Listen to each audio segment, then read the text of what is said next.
Queridos hermanos, muy buenas noches. Amén. ¡Feliz sábado! ¡Feliz sábado! ¿Cómo están? ¿Están bien? ¿Sí? ¿Puedo ver las manos de cuántos hermanos están bien? Amén. ¿Sí? Qué bueno que podamos, después de una semana de diversas actividades, poder venir a la iglesia, reunirnos y no solamente poder saber que somos una iglesia que está aquí en esta ciudad, en este estado, sino que miles de adventistas en este momento alrededor de los diferentes países del mundo también están guardando el día sábado.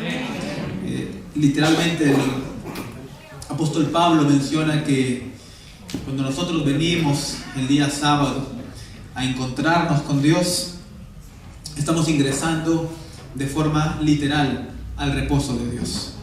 Y dice la palabra del Señor que cuando uno ingresa al reposo de Dios, no solamente descansa de sus obras, sino que también descansamos espiritualmente. Amén. Y estamos en estas primeras horas del día santo con esa idea.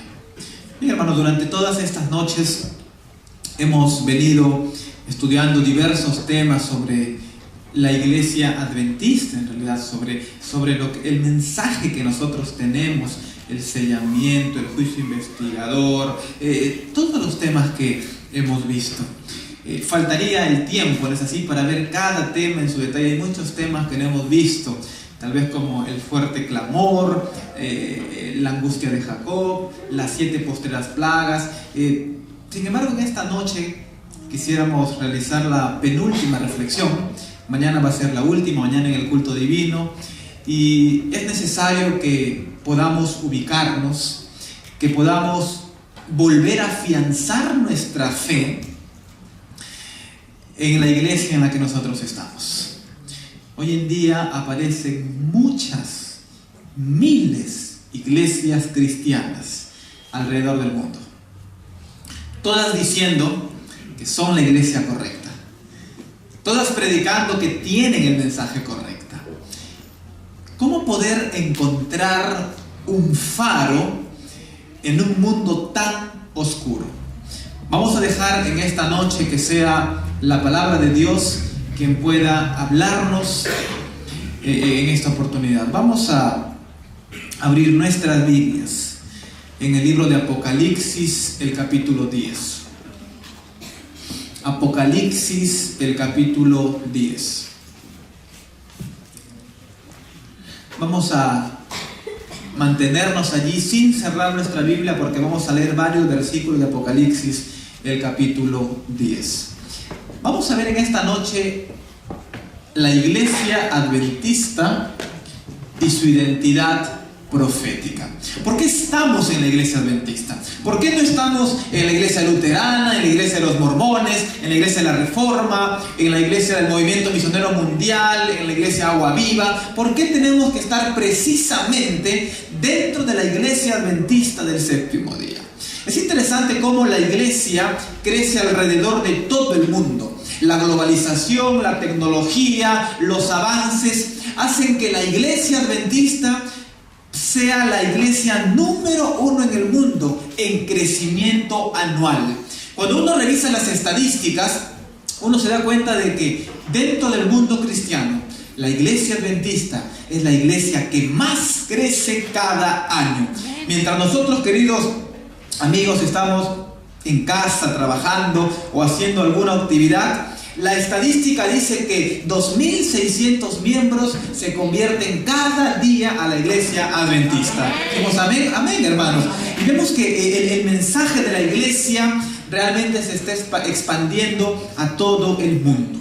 La Biblia menciona en el libro de Mateo que cuando los discípulos se acercaron al Señor Jesús y le dijeron: Señor, ¿cuándo tú vas a venir? ¿Qué señales habrá de tu venida? El Señor mencionó muchas características, pero dijo: antes de que yo venga por segunda vez, el mensaje de este reino tiene que ser predicado a todo el mundo. Queridos hermanos, hay muchos lugares, hay muchas ciudades que aún no han escuchado acerca de Jesucristo. Hay muchas ciudades que aún desconocen cuál es el mensaje correcto, cuál es el día correcto, cuál es el estilo de vida correcto. Así que aún falta un poco por proclamar este mensaje. La Iglesia Adventista del Séptimo Día está presente en más de 230 países. Es la iglesia que tiene más presencia en relación a las religiones cristianas.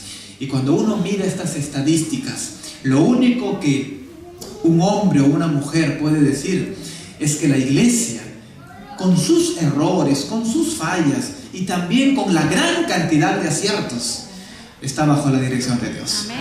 Y podemos tener la seguridad, hermano, de que nuestro Dios está al control de nuestra iglesia.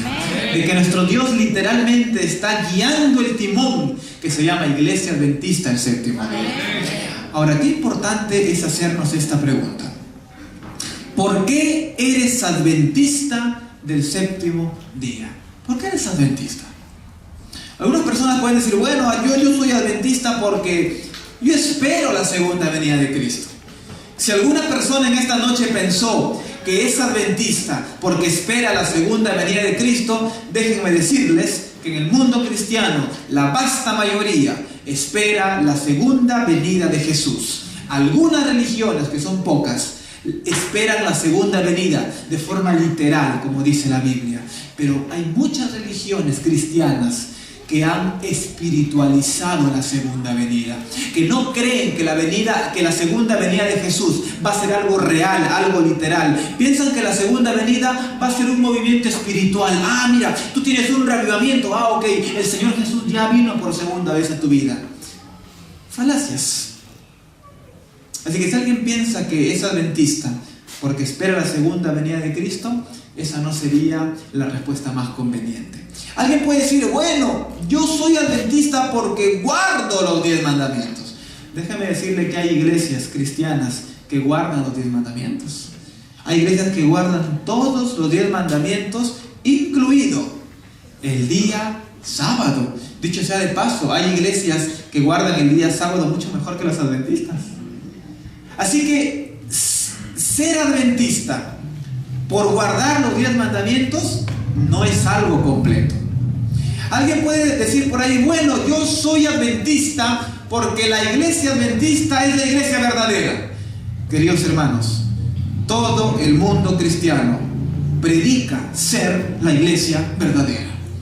Así que, ¿cuál es la respuesta que los adventistas deberían tener al ser preguntados, ¿por qué eres adventista?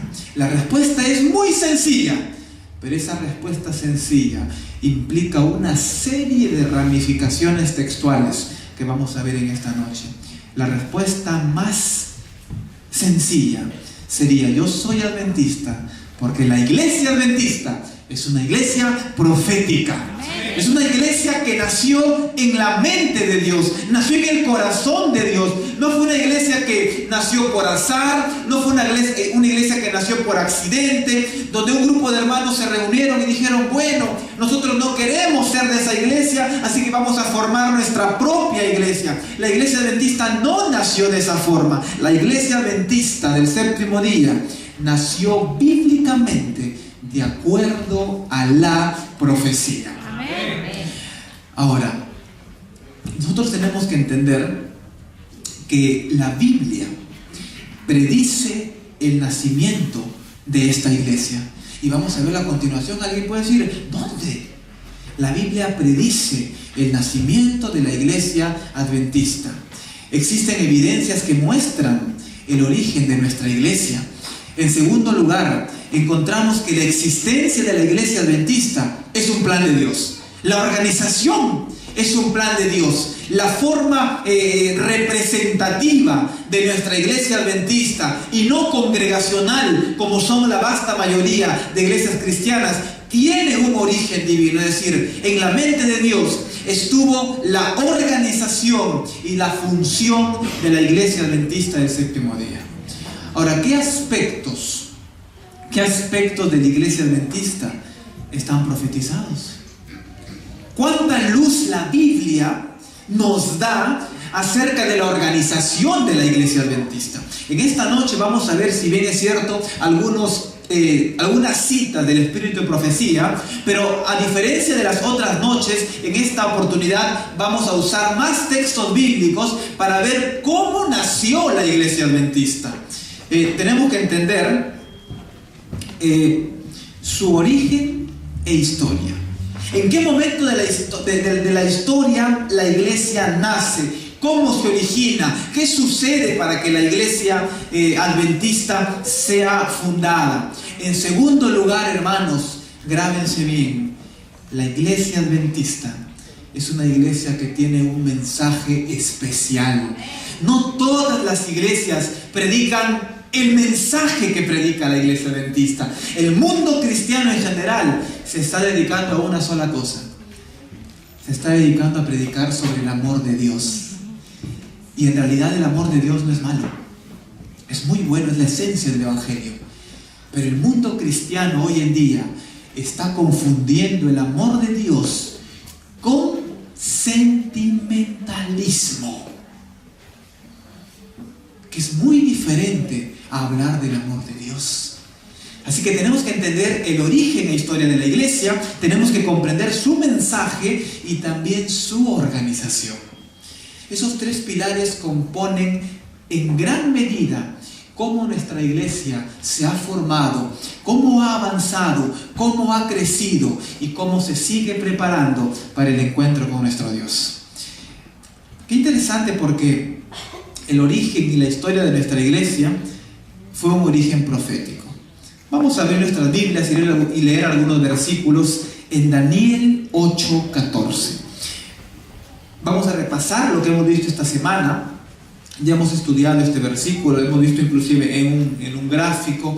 Dice Daniel: hasta 2300 tardes y mañanas, y luego el santuario será purificado. Daniel 8:14 nos muestra la profecía de las 2300 tardes y mañanas, que históricamente comenzó el 457 antes de Cristo y se extendió hasta el año 1844. Dentro de la gran profecía de las 2300 tardes y mañanas se encuentra la profecía de las 70 semanas, las 69 semanas prácticamente antes del nacimiento del Mesías y la semana final en la vida crucial del Mesías. Dentro de esa gran profecía de las 2300 tardes y mañanas tenemos también una pequeña profecía, en realidad no tan pequeña, de los 1335 días.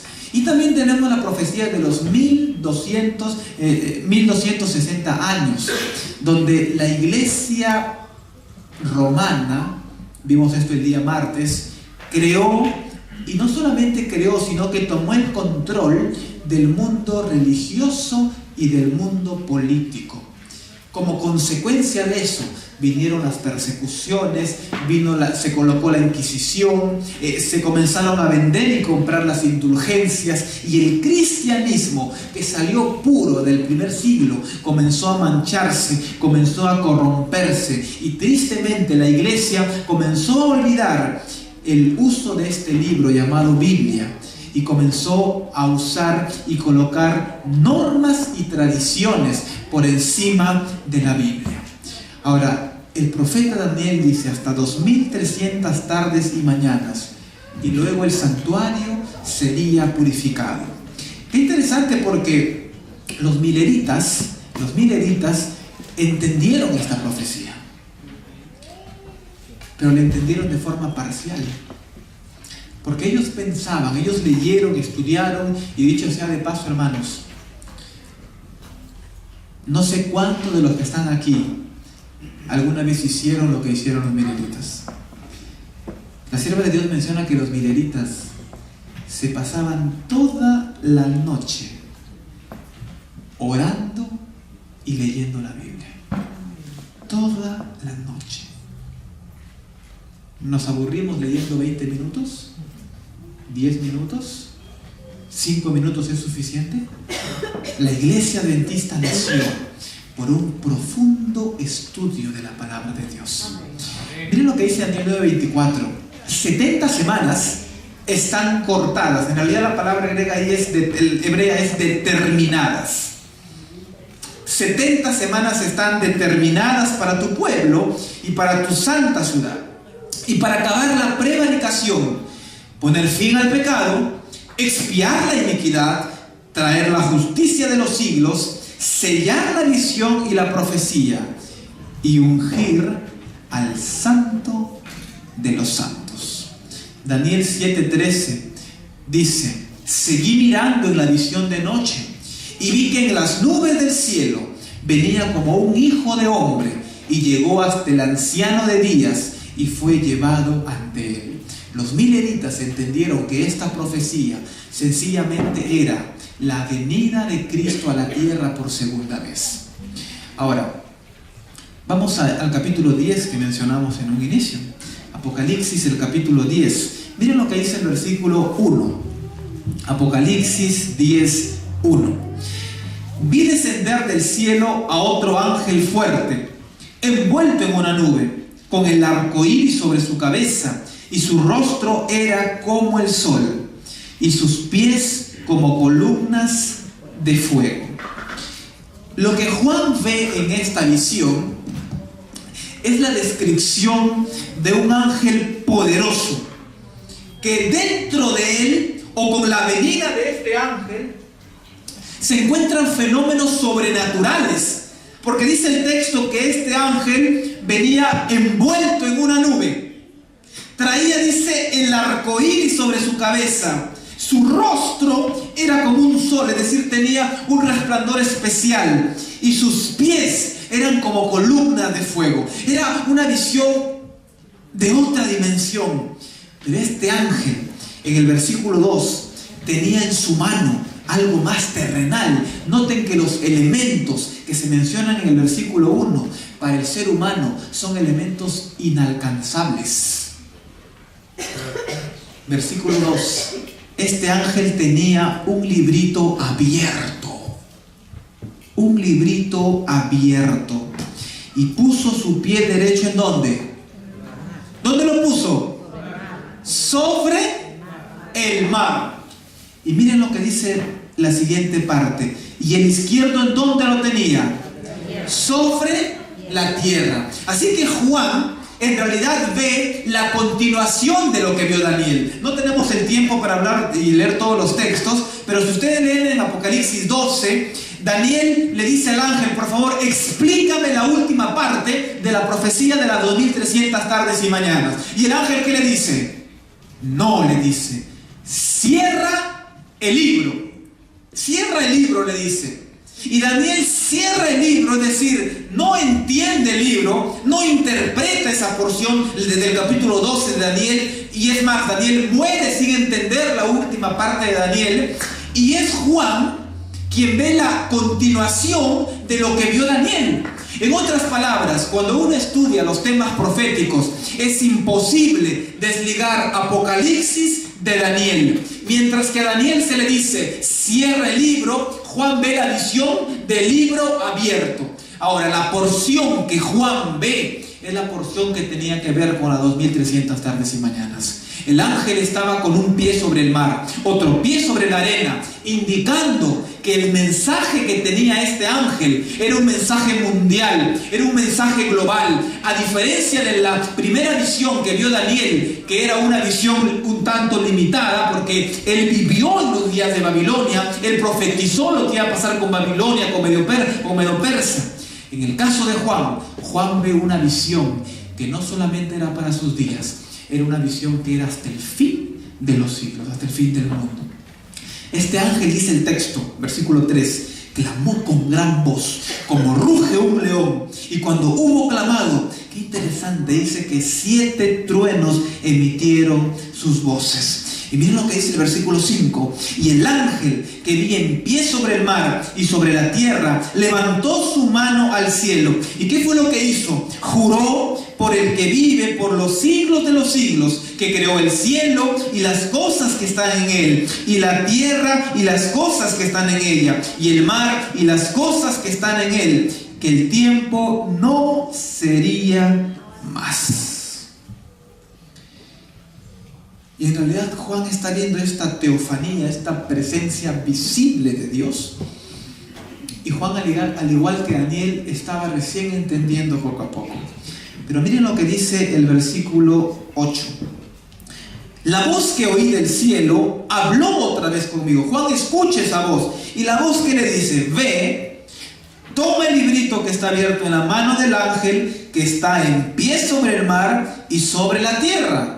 Mientras que a Daniel se le dice: Daniel, cierra el libro, la voz que sale del cielo le dice a Juan: mira, Juan, anda, toma el librito de la mano del ángel. Y en el siguiente versículo, el versículo 9 dice: y fui al ángel. Juan hace caso, Juan es obediente, diciéndole que me diese el librito. Y miren lo que le dice el ángel. A diferencia del ángel que habló con Daniel, que le dijo: no, Daniel, cierra el libro, ahora el ángel le dice a Juan en el versículo 9: toma y cómelo, y te amargará el vientre, pero en tu boca será dulce como la miel.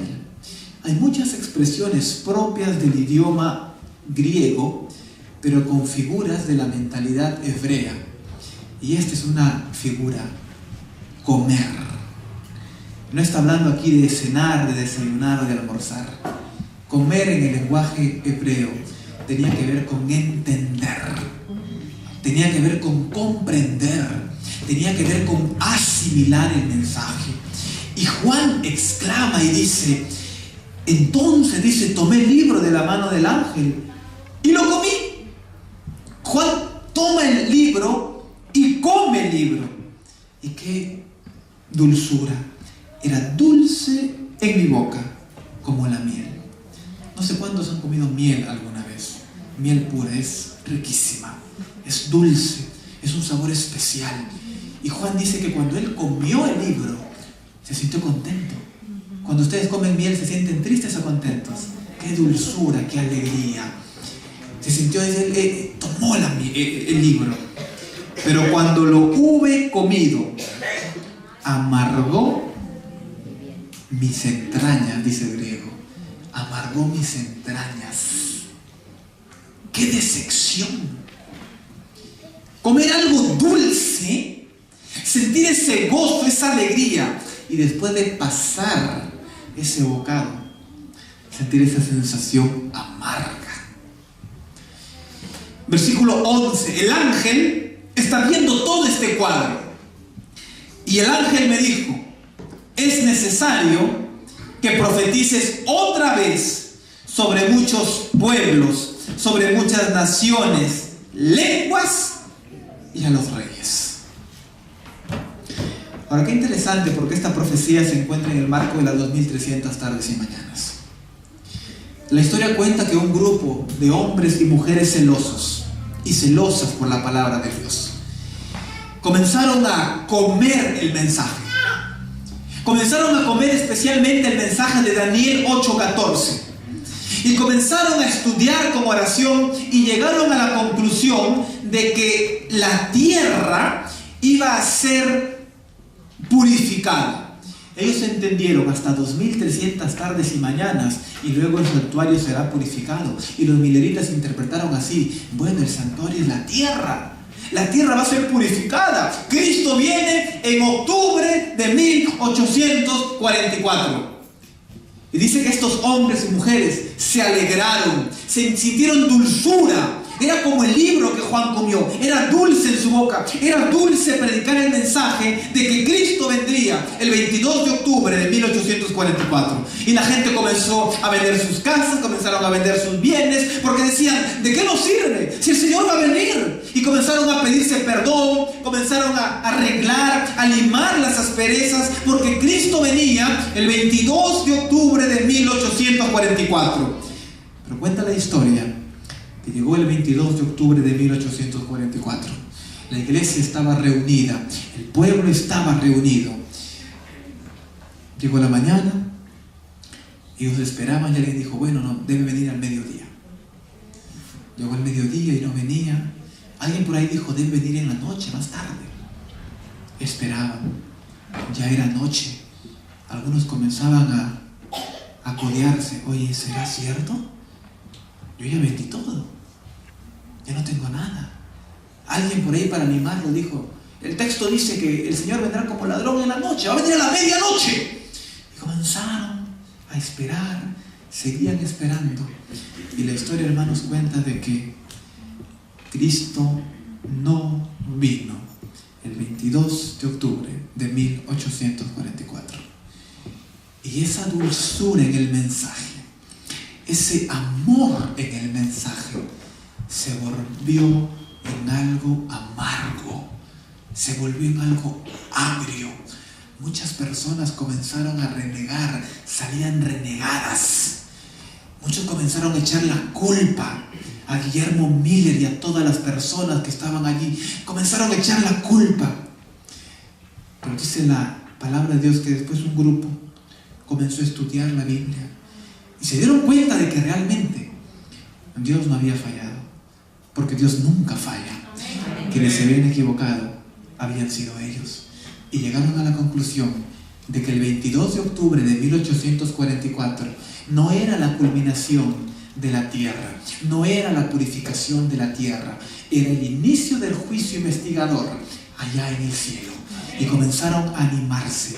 Y la iglesia adventista, queridos hermanos, fue la última o la única iglesia que nació después de un chasco, tal cual indicaba la profecía.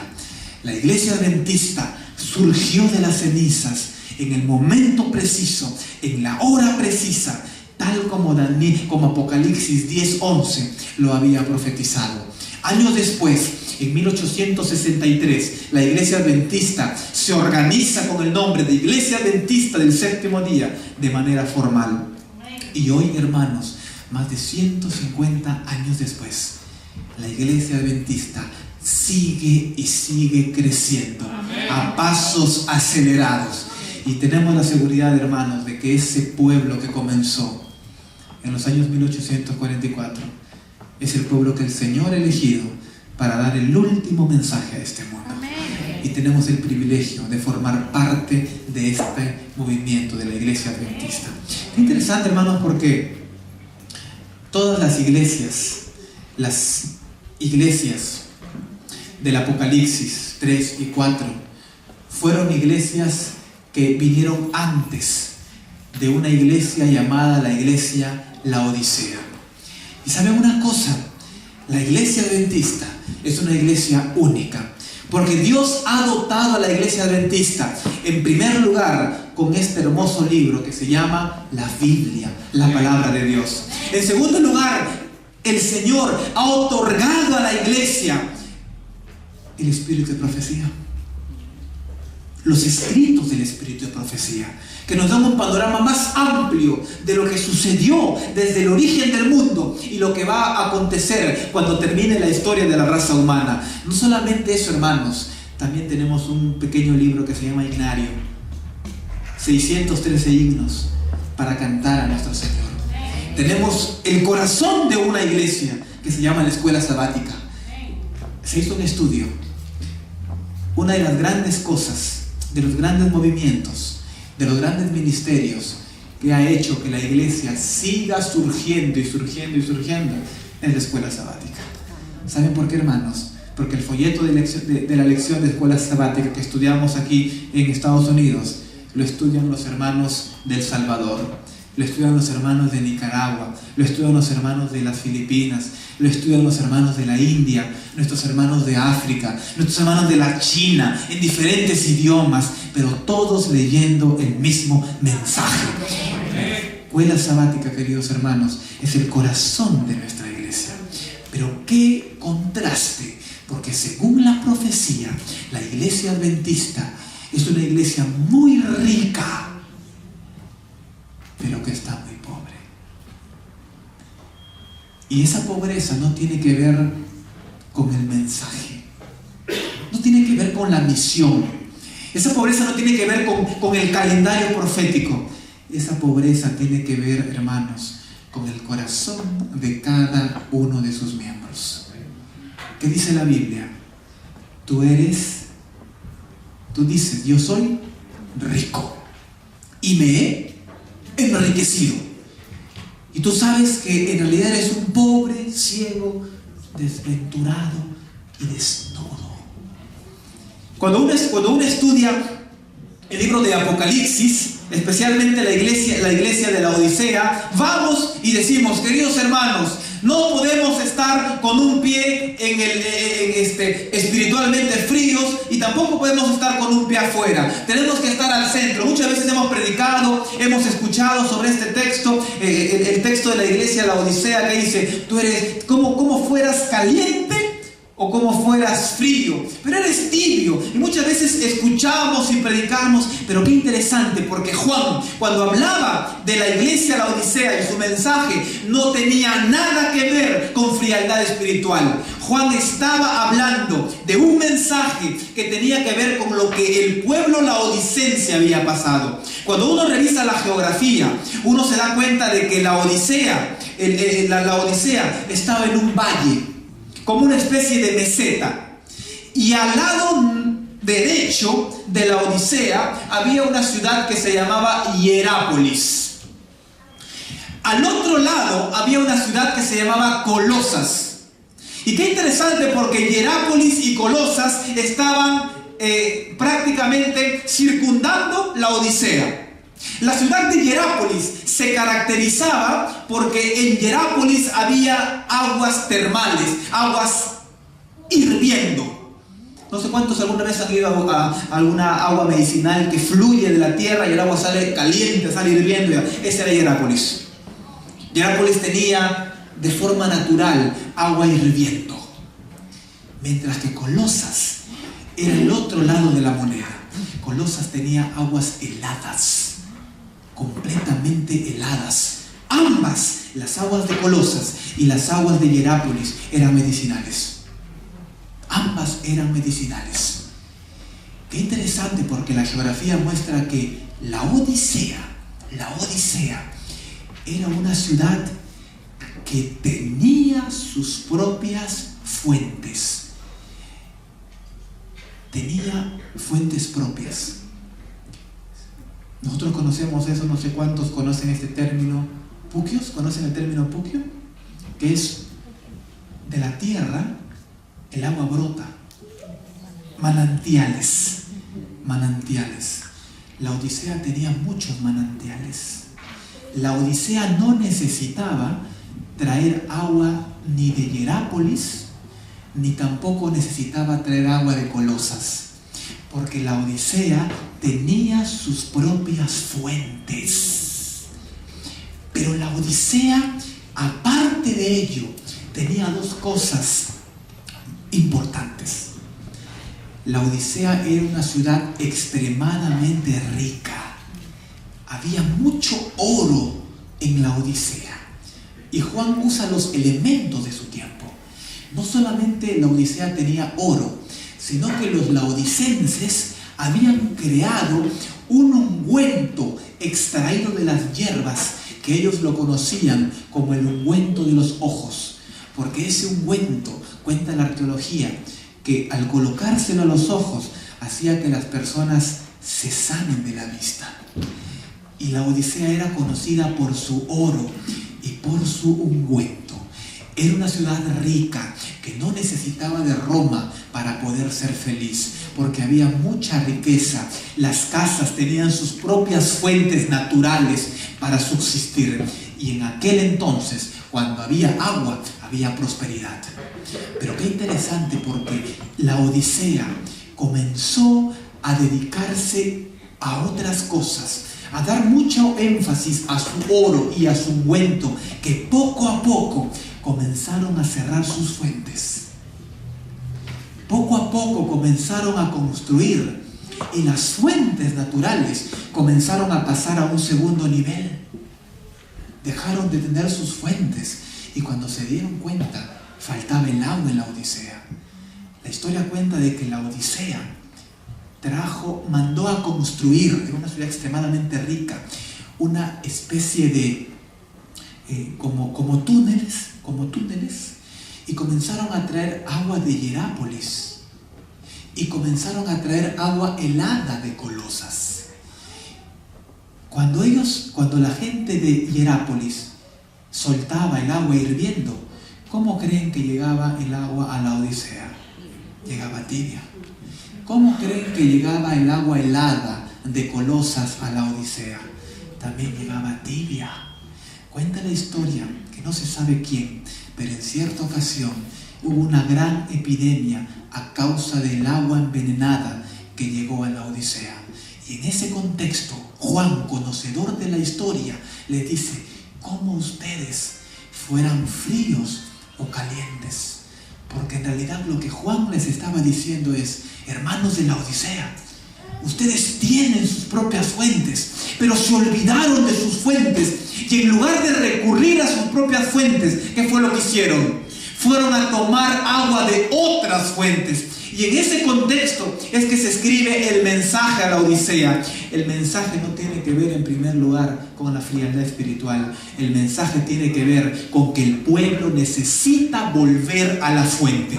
Y el mensaje de la Odisea, hermanos, que es la iglesia adventista de la profecía, es el mismo mensaje para nosotros. La iglesia hoy en día, más que nunca, necesita volver a sus fuentes. Necesitamos, hermanos, estudiar más nuestra Biblia. Necesitamos estudiar más el espíritu de profecía. Necesitamos cantar la música que nuestra iglesia compone. Pero la iglesia adventista no solamente tiene un origen divino, sino que la iglesia adventista, de acuerdo a la profecía, también tiene un mensaje divino. Dice Apocalipsis 14:6: vi volar por el medio del cielo a otro ángel que tenía el evangelio eterno para predicarlo a los moradores de la tierra, a toda nación, tribu, lengua y pueblo. El segundo punto de nuestra iglesia adventista es que el mensaje de la iglesia adventista es un mensaje global, es un mensaje universal, no es un mensaje local. No somos una secta, no somos un grupo sectario, una iglesia que tiene más de 180 universidades en el mundo, más de 1000 y tantos colegios, presencia en 230 países. Se cumple la profecía. El mensaje de la iglesia adventista es un mensaje mundial. Amén. Es un mensaje mundial que usted y yo necesitamos predicar. Necesitamos predicar. No tenemos que ir al África para predicar. No tenemos que ir a la India para predicar. No tenemos que ir a la ventana 1040 para predicar. El mensaje que tenemos que predicar es, en primer lugar, a nuestra casa. Es predicar a las personas que están dentro de nuestra familia, que aún no han tomado su decisión. Es predicar a nuestros amigos que viven cerca de nuestro vecindario. Es predicar a las personas que están viniendo acá a la iglesia y que aún no deciden entregar su vida a Dios a través del bautismo. El segundo punto de la iglesia adventista es que la iglesia adventista es una iglesia que predica un mensaje mundial. El tercer punto es que la iglesia adventista es una iglesia que predica un mensaje específico. La iglesia adventista, queridos hermanos, tiene como esencia el amor de Dios, pero no nos confundamos, no confundamos al amor con sentimentalismo. Cuando Nadab y Abiú ingresaron borrachos al santuario, ¿qué fue lo que dijo Dios? Dios les dijo: no lloren. No lloren, dijo por Nadab. Ustedes leen todo el texto completo. Dios le dice a Moisés: mira, dile al pueblo de que no lloren por Nadab y Abiú. Es más, le dice Dios, si es que el pueblo quiere llorar, debería llorar porque, no por la muerte de Nadab y Abiú, debería llorar porque la santidad de Dios ha sido violada. Y por eso se escribe el versículo, dice: los que se acercan a mí deben santificarse. En realidad el texto de forma literal es: los que se acercan a mí deben considerarme santo. Es la connotación del mensaje. Y en ese contexto Juan escribe los 3 mensajes angelicales. El primer mensaje angelical nos llama, queridos hermanos, a guardar la ley de Dios. Temed a Dios y darle gloria. Tiene que ver con los 10 mandamientos. El fin de todo el discurso oído es este: teme a Dios y ¿qué cosa? Guarda sus mandamientos. El mensaje del primer ángel nos lleva a guardar los mandamientos, nos lleva a pensar de que el juicio ha llegado. No solamente eso, el mensaje del primer ángel nos lleva a guardar a Dios en el día sábado, no en el día domingo. Adorar, dice aquel que hizo el cielo, la tierra, el mar y las fuentes de las aguas. ¿Y quién creó todo eso? Dios. ¿Y cuándo Dios descansó de todo eso? En el día sábado. Ustedes saben, hermanos, que el mensaje del primer ángel, de forma implícita, también nos lleva a la idea de que los muertos nada saben. Nosotros como iglesia, según la Biblia, creemos que cuando una persona muere, está descansando. No creemos que su alma está por ahí rondando. Hay otras iglesias que creen que cuando una persona muere, si fue buena, va arriba al cielo de Abraham. Y si fue mala, ¿a dónde va? Al infierno, al purgatorio, como dicen algunos. Yo les pregunto, hermanos, ¿Dios para qué, con qué propósito realiza el juicio investigador? ¿Con qué propósito? Para determinar quién va al cielo o quién finalmente va a perecer. La idea del juicio investigador conlleva a la idea de que los muertos nada saben, sino hasta que sean juzgados por nuestro Dios. Es por ello, hermanos, que la iglesia adventista, según la Biblia, no cree en la inmortalidad del alma, porque la idea del juicio no deja opción a eso. El segundo mensaje de la iglesia es que ha caído un poder llamado Babilonia. Y se hace un mensaje a que podamos salir de Babilonia. Ahora, hermanos, este mensaje es un mensaje bifocal, es un mensaje que tiene dos alcances, porque Babilonia, de forma literal, se compone ¿por quién? Por el mensaje apóstata que existe alrededor del mundo. Pero ¿saben una cosa? Nosotros podemos estar dentro de la iglesia y en nuestras vidas estar viviendo una Babilonia. Si hay cosas que nos alejan de Dios, que aún no han sido abandonadas por nosotros, tenemos que sacar a Babilonia de nuestro corazón. El tercer mensaje angelical dice Apocalipsis 14 que es una reprensión y a la vez una promesa. Si alguno adora, dice, a la bestia, a su imagen, y recibe su marca, Estados Unidos, Roma papal, el domingo como día de reposo, recibe su marca. En contraposición, el Señor que promete. El Señor promete dar a su pueblo el sello de Dios. Así que la iglesia adventista, hermanos, no solamente tiene un origen divino, no solamente tiene un mensaje mundial, un mensaje universal, la iglesia adventista tiene también un mensaje específico que tenemos que hablar no solamente de las profecías, no solamente del estilo de vida, sino que también tenemos que hablar de doctrinas que han sido olvidadas, como el juicio investigador. A muchas personas les aterra la idea del juicio investigador.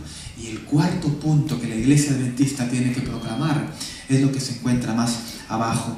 Dice el versículo 14, Apocalipsis 14. Y miré, dice, y he aquí una nube blanca, y sobre la nube uno sentado, semejante al Hijo del Hombre, que tenía en la cabeza una corona de oro y en la mano una hoz aguda.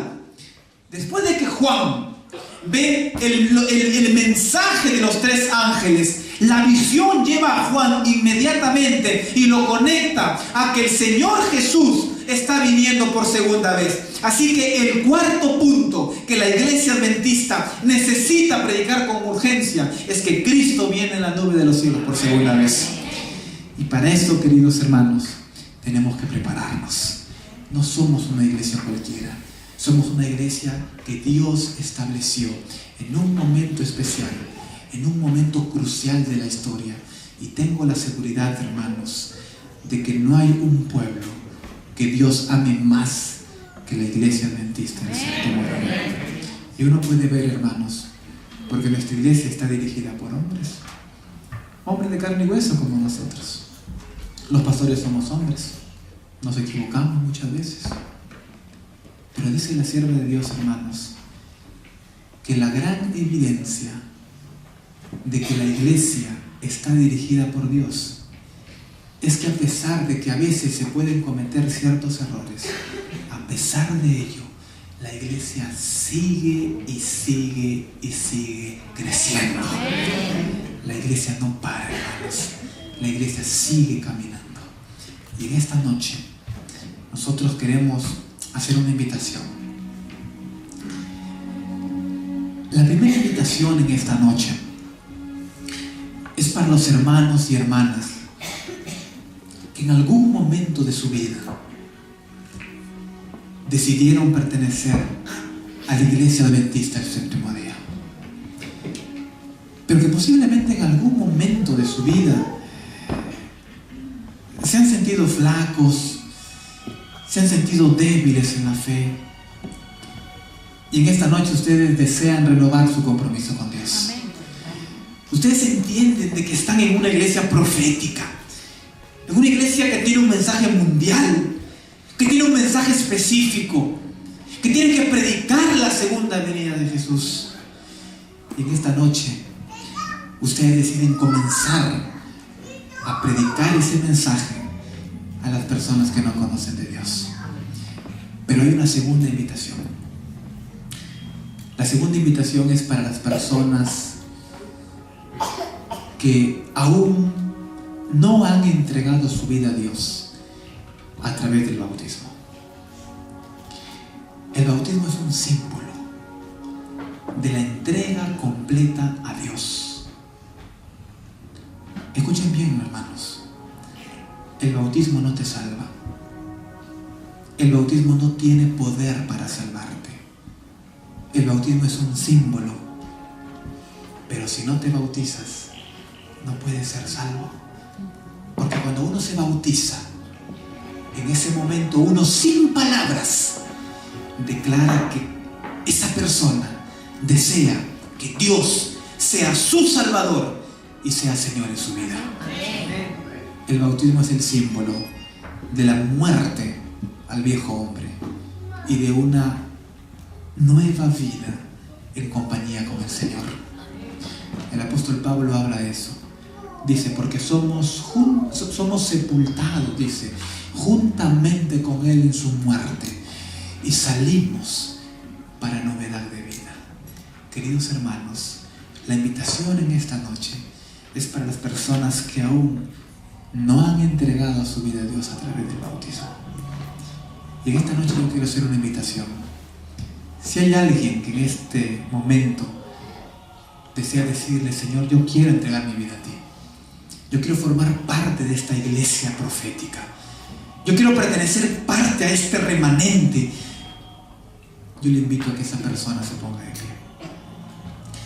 Habrá alguien en esta noche que de forma valiente desea entregar su vida a Dios el día de mañana a través del bautismo. ¿Puedo ver a alguien puesto de pie?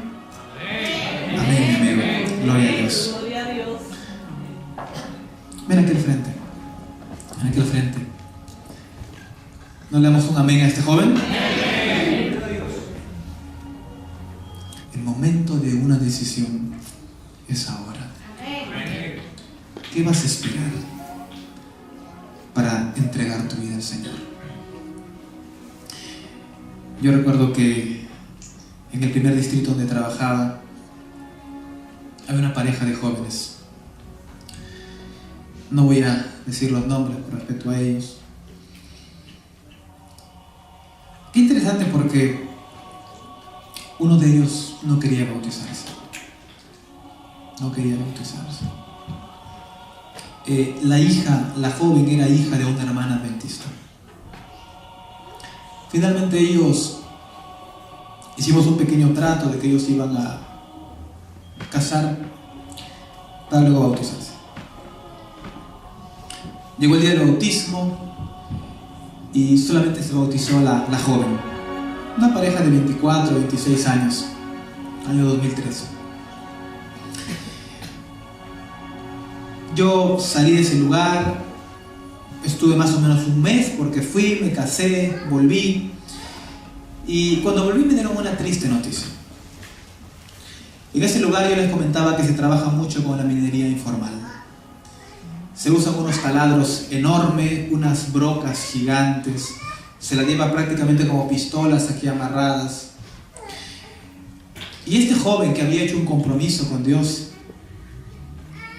pero que el día de su bautismo no quiso, me contaron una historia, qué fue lo que había pasado. Pasó un día, 2 días, 3 días y él no venía.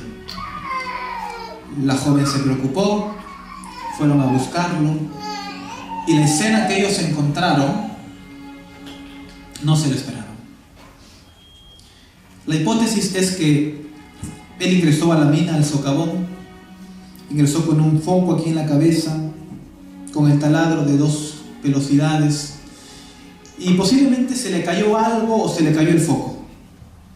Entonces él apagó su taladro, comenzó a buscar, y en la oscuridad, con el codo derecho, movió el taladro. La broca, que es más o menos de este ancho, se le incrustó en el cuello y le voló por completo la yugular.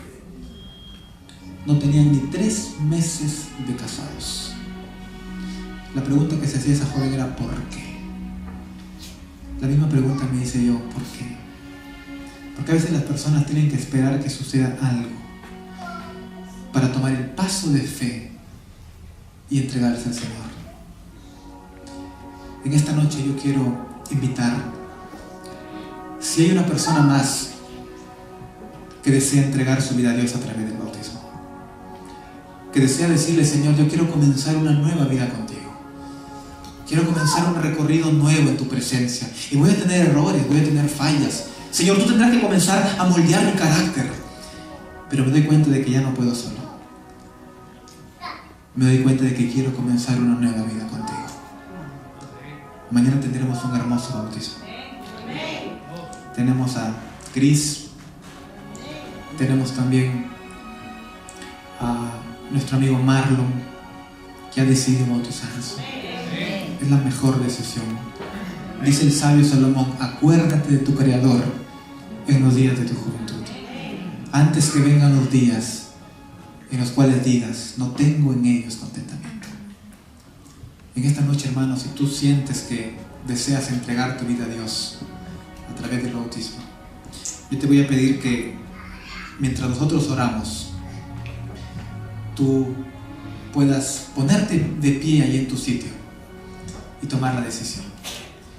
Mañana vamos a realizar el bautismo después del culto divino, para dar la oportunidad a que alguien que aún está en el valle de la indecisión pueda entregar su vida a Dios. Querido Señor que estás en los cielos, te damos gracias en esta noche por tus bendiciones, por la vida, porque podemos entender, querido Padre, que tú levantaste a esta iglesia no por casualidad. Tú levantaste a esta iglesia con un propósito, con el propósito de ser un imán que atraiga a miles y miles de personas para tu reino. En esta noche, Señor, hay 2 jóvenes valientes. No es fácil, Señor, a esta edad dejar las cosas del mundo y comenzar una vida contigo. Tenemos a Marlon, tenemos a Christopher, Señor, y queremos darte gracias por la decisión que ellos han tomado. Es una decisión valiente. Tu palabra dice: el que se avergüenza de mí y de mi nombre, yo me avergonzaré de él en el día del juicio. Tenemos la seguridad, Señor, de que estos jóvenes están sellando una nueva vida contigo. Acepta, Señor, esa decisión. Que tu Espíritu Santo pueda estar con ellos. Ayúdalos, Señor, a que puedan cambiar sus intenciones, su carácter. Ellos van a comenzar, Señor, un proceso que solo terminará cuando en ese abrir y cerrar de ojos seamos transformados. Bendice a tu iglesia, Señor, aquí. Tráenos el día de mañana para escuchar, Señor, tu voz. En el nombre de Jesús. Amén, Señor.